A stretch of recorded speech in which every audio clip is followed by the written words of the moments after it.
Hello, friends, and welcome to Season 2, Episode 11 of the Hopeless Gamer Podcast. We've been away for a while, but, we're back now, so let's get right into it.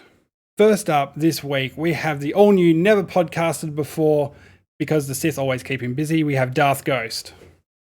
Hi. And, of course, we have the Targa Rally West legend, BassMstrAU. How you going? He hasn't crashed yet, so he's a legend. And, of course, you're stuck with me, because guess what? I run it. So, first off, Forza Horizon 5. How are we all enjoying the wide open racing in Mexico? Like, obviously, it's fun. They've hit over 10 million players already. It is the biggest Xbox launch in history. How are we feeling about it? Biggest map, isn't it, in history for Forza as well? Yeah, it's 50% bigger than Forza Horizon 4. Some people have said that it's not true because they've done a map over a map thing. But personally, I feel like it's a lot more open than what Horizon 4 was, because you can't really drive from one end to the other in Horizon 4. You always hit a freaking brick wall or something like that. This, you can practically just do anything apart from the massive mountain in the middle. Yeah, I'm finding myself in the game concentrating on certain areas because to get from one side of the map to the other side of the map takes a bloody long time. And what do you got to do? You got to buy a house to unlock fast travel, but to unlock fast travel for nothing, you got to get all the fast travel boards, don't you? Is that the way it all? You need every single fast travel board to make it 0 credits. They're not. It was an effort in itself, I got to say, because I did it. Yeah, but they're not one of the ones that are hanging up on the bloody balcony of a hotel and on the power lines and stuff like that. They're the XP boards, aren't they? I got both of them.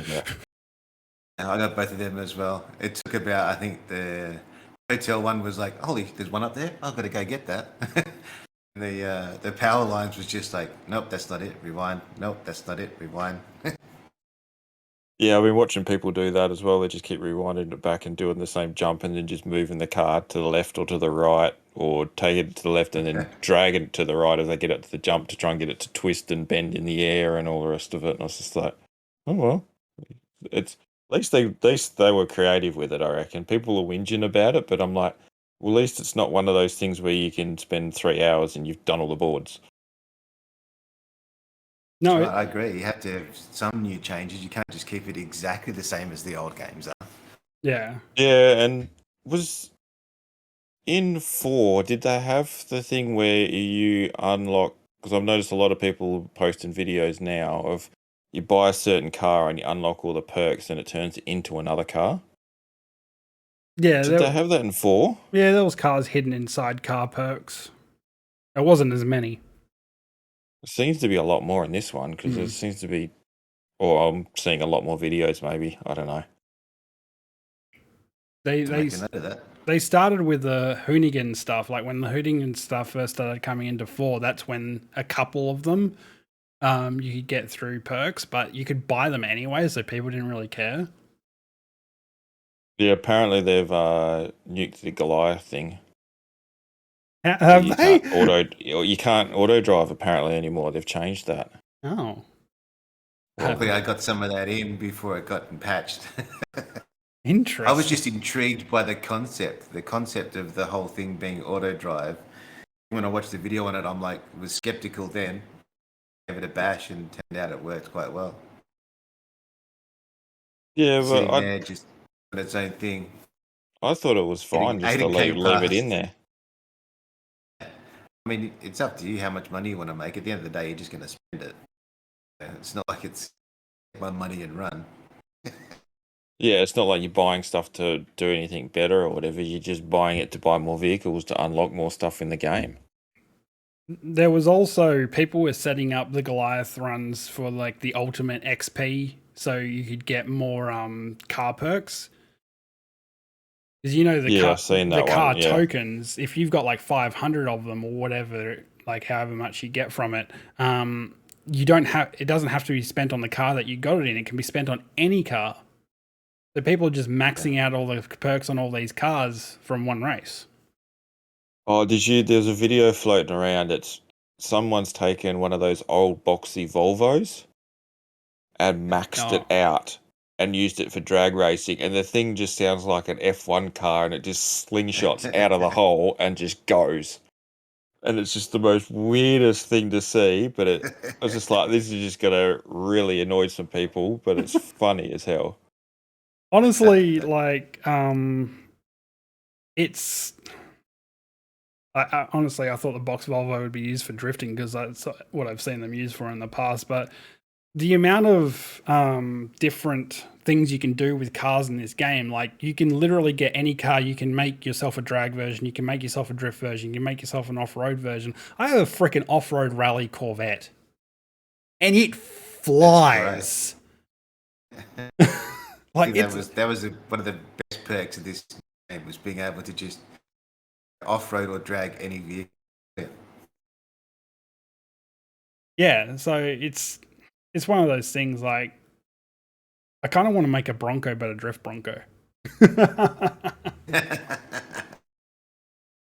new one. Yeah, exactly.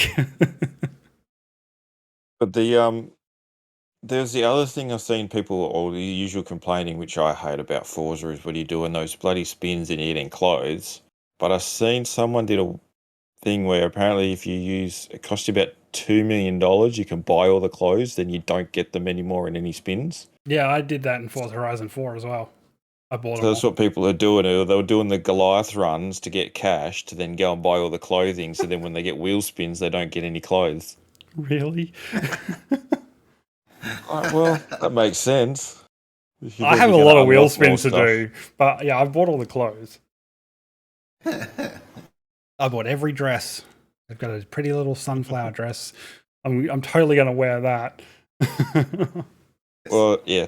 I just laugh at some of the dances and everything you can do. I think at the moment I'm doing the is it the Halo Can We Be Friends?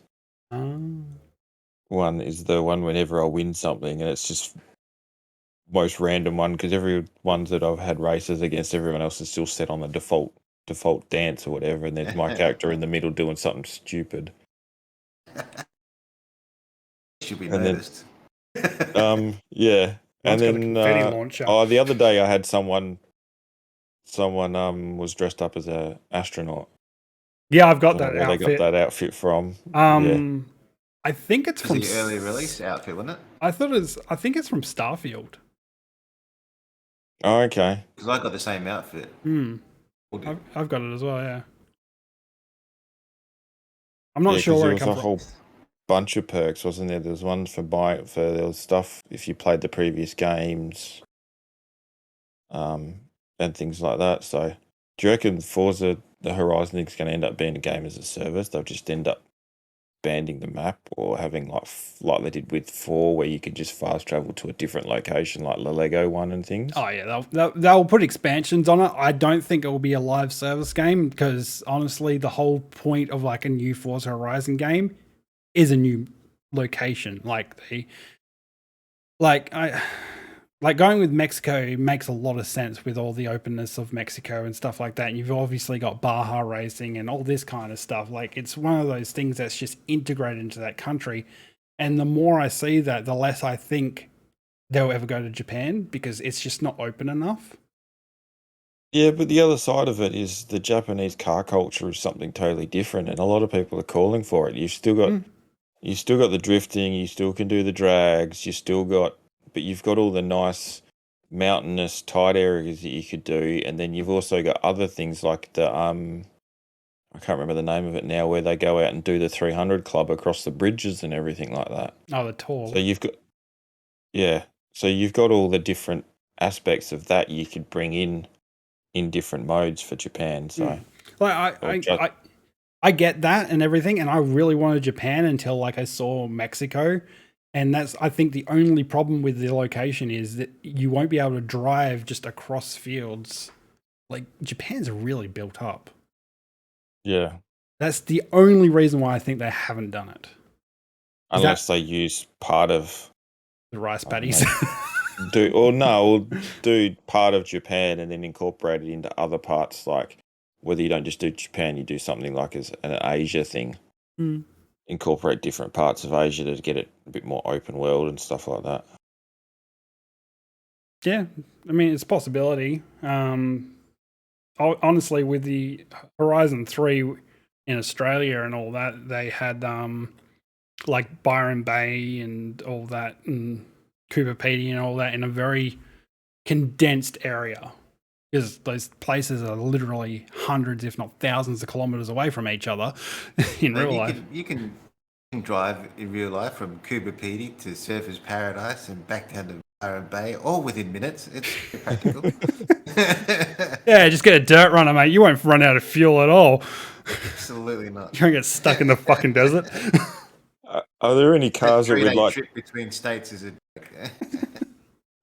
Are there any cars that we'd like to see in the game?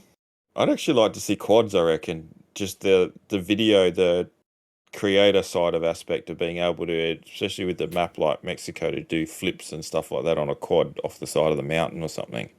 Well, like quad bikes. Yeah. They've never done a motorcycle. Yeah, that's what I mean. I don't think I'll ever do a motorcycle, but I thought a quad would be the four-wheel interesting. option, maybe.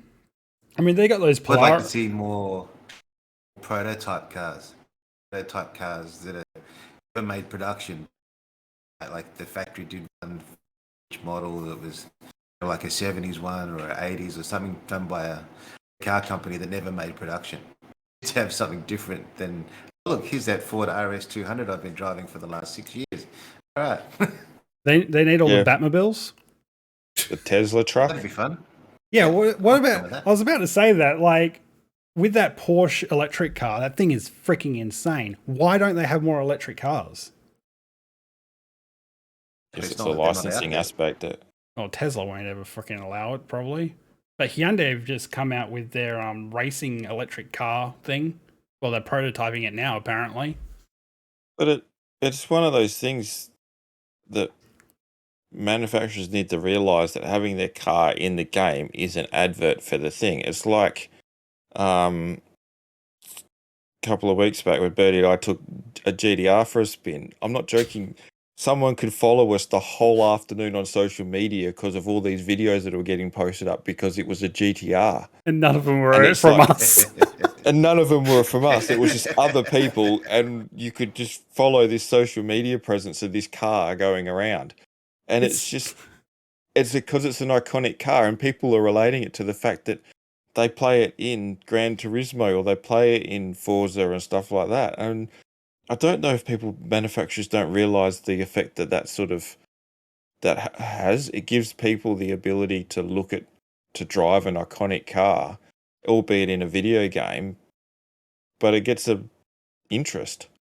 Not to mention that car sticks out like freaking dog's balls with all the racing stickers all over it. Yeah, we understand that part of it, but that's what I'm trying to get at is the fact that Yes, if you're a nobody and you wanted to research a car before you bought it, the perfect platform because you can explode the car, you can sit in it, you can turn it on, you can do all the things.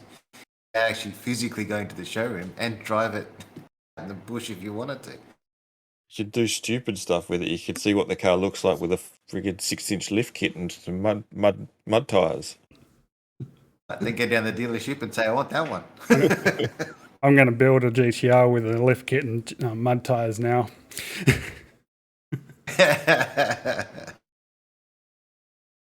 But in saying that, I reckon the different areas that they did have in Forza for the different sort of race modes were actually quite good. It wasn't sort of the different what do they call it, Horizon festivals, that sort of you had to do parts in one festival to then unlock the next one. Was actually made it pretty good progression. You couldn't just fly through and unlock all of them. You had to actually do stuff to unlock missions. And you had to do stuff to get up to unlocking the Goliath and things like that. I do feel like the Goliath and all that came up very quickly. Like, you could almost unlock them immediately if you wanted to.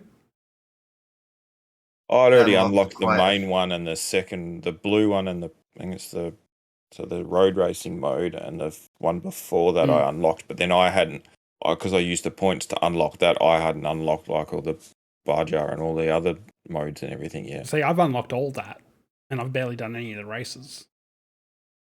I've unlocked all of it and haven't done any of the big ones. Yeah. Goliath or the Titan or I haven't done this. All unlocked. Been for a while, too busy distracted, like, oh, there's a race over there. Yeah, I've been doing a lot of the festival playlist stuff to unlock all the special cars and everything that's coming out of that. And that mixed with I've done every Apex race there is has allowed me enough points to unlock everything in that thing, like all the big races and all that kind of stuff. I feel like it was a little bit too easy, especially when you look at something like Halo Infinite, where it's almost impossible to unlock anything at the moment. But I felt like it was a little bit too easy. But even with all that stuff unlocked, there's still a ton of stuff to do. Like, there's obviously the festival playlist. They need to fix Horizon Arcade, because that's just impossible to get anything because no one's playing it. And everyone online is complaining that they can't get a game in it to do it. They want it taken out of the Horizon Festival playlist because no one can ever complete it because there's not enough people playing it. And it makes you wonder, if there's all these people complaining that no one's playing it, how come it's not working? Because there's literally thousands of people complaining that it doesn't work because there's not enough players. I think that might have come down to the fact last night. We played it. There was 4 of us in this circle that started playing it, and the other 2 guys disappeared. Yet scores kept going up, so they were doing the task, but neither of us could see each other on the screen. And then Really by the weird. time we went to the second option, the second area, it disappeared completely. So yeah, that's the problem connectivity issues. That's the problem I've been having as well. the matchmaking. But Eliminator and all that, I've been fine.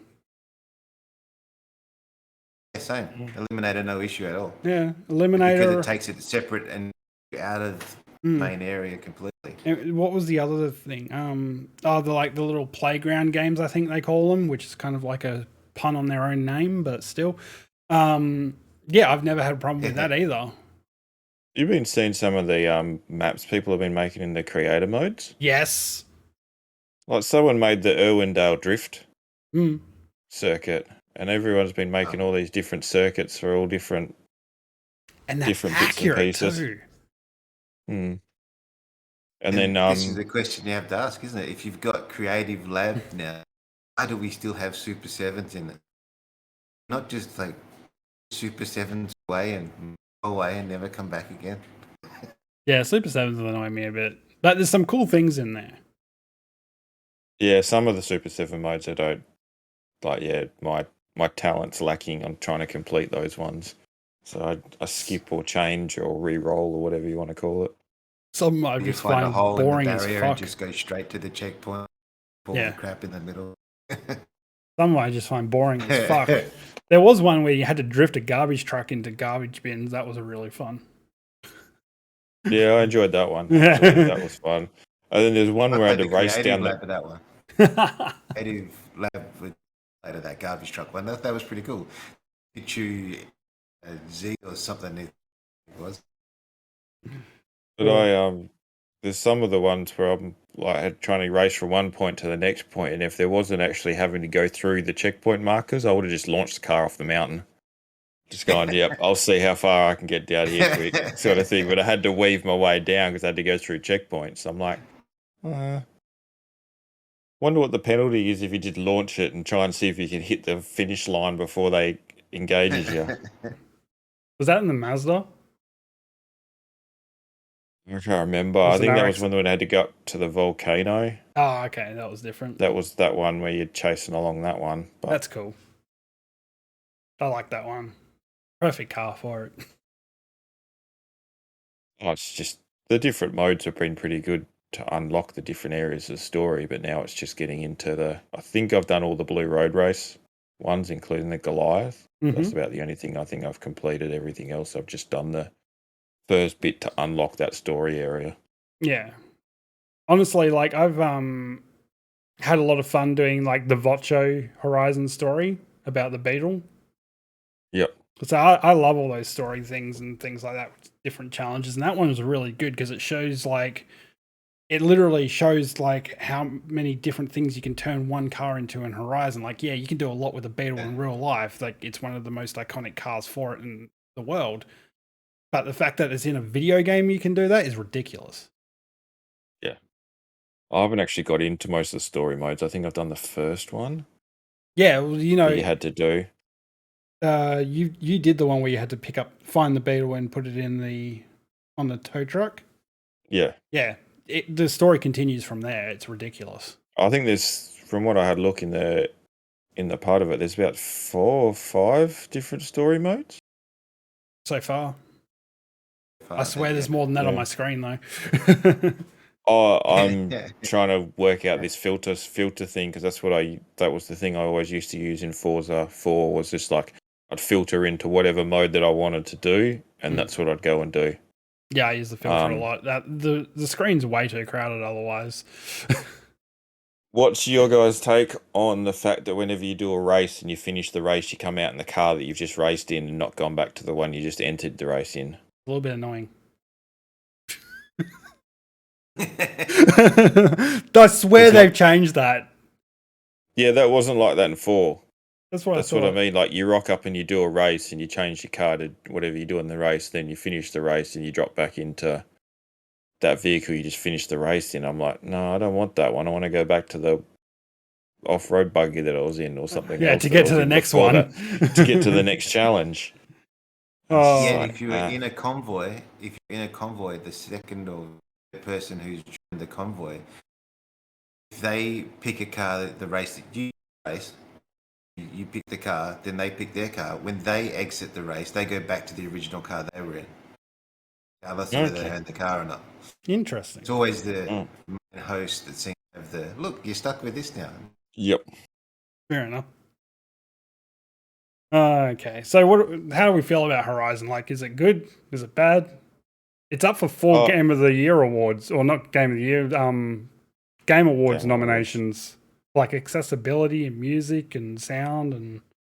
They missed a couple of things, to be honest. I think they missed out on having a Mexican dedicated radio station.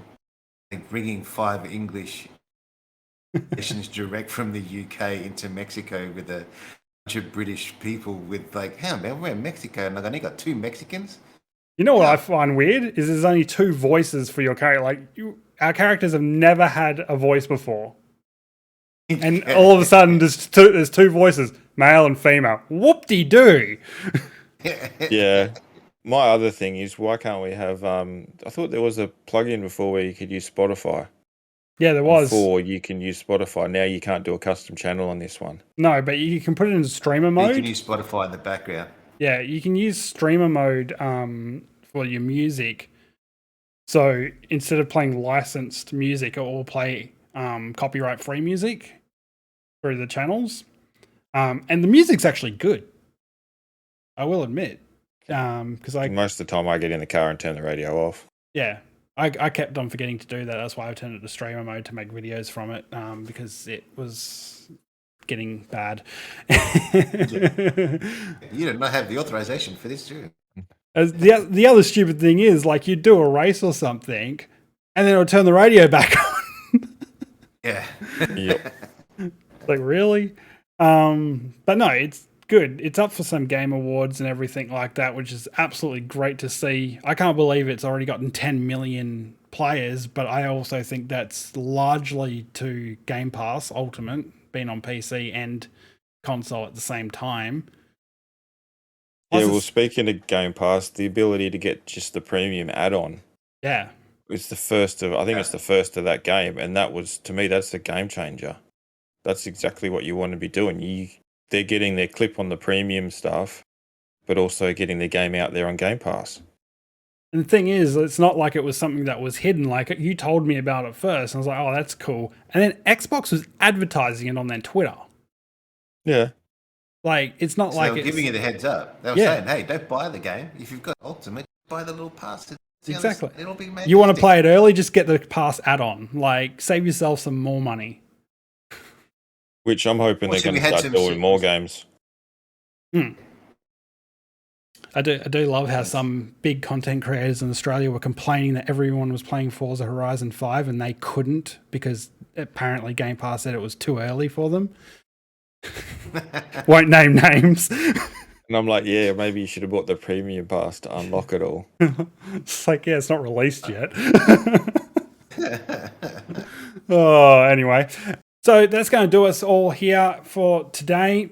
Darth, where can we find you and all your content that you might make? What do you stream? All the socials, just under Darth Ghost. The Darth Ghost? Just Darth Ghost. Darth Ghost. Okay. Fair enough. On all of the socials under that heading. You streaming or anything?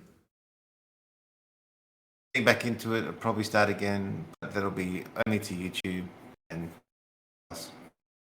are you moving to YouTube as well? I sat on the fence for a very long time and decided that the Facebook doesn't work here. The the Twitch doesn't work. It's just more bites out of just being on YouTube. Basically, just people being more interactive. They just come and sit and stalk. They actually say things like, "Hey, how's it going?" I've started a revolution, people. I was the first one to YouTube. I started the YouTube trend, and everyone's moving over with me. Anyway, Bass, where can we find you? On all the socials is BassMstrAU. I might be getting a bit more streaming, and I've got a bit of a workload at the moment, so I've got to get through that. But maybe over the Christmas break, I'll get a few more streams in because there's a few of these games I really want to finish and level up. Fair enough. And you can find me at birdyassassin on everything, Instagram, Twitter, Facebook, even though I don't really use Facebook because who the hell wants all your data given away? And I am exclusively on YouTube Gaming under birdyassassin as well. So remember, if there's anything cool that you want to send us or anything you want to tell us, you can always email us at podcast@essentialgamer.com.au, or you can find us on social media at essentialgamerau on Instagram and Facebook, or essentialgameau on Twitter. So until next time, we see you with the next episode. Bye for now. See ya.